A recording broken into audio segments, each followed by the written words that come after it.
Okay, moving on to the last stage of this outline. We know a lot about memory, but how can we actually use these tricks to our advantage? How can we improve our memory? Let's talk about some study tips.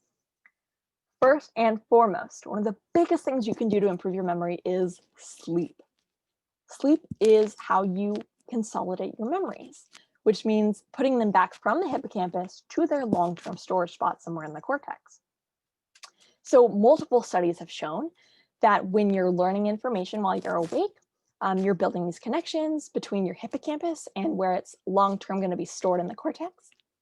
And as you sleep, as you're no longer needing to do other cognitive things, you're able to then really strengthen those connections in the cortex such that when you wake back up, those memories are fully consolidated and you now have a restored capacity to encode new information. So you need sleep in order to consolidate your memories. But also, another important thing is exercise. So at minimum, on this diagram here, your brain loves the gym or general sidewalk, bike trail, just general exercise. It's going to do things like increase your mood. It releases serotonin. It might increase your ability to stay focused, improving attention and motivation.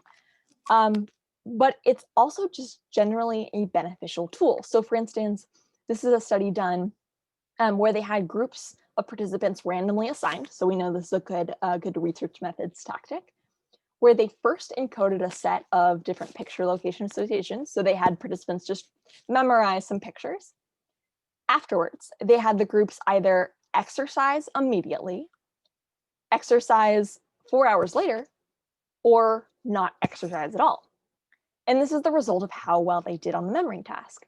So you can see when you don't exercise, they scored about 80% correct. And when you exercised a little while later after a delay, you scored the highest, 86%. So exercise can improve your long-term memory. But also more generally, you can also make sure that you're effectively encoding the information you're learning. So let's talk specific study tips. Before we get into this though, I want you to think about, how do you generally study for your exams? What kind of strategies do you use when you're studying? So think about it and let me know.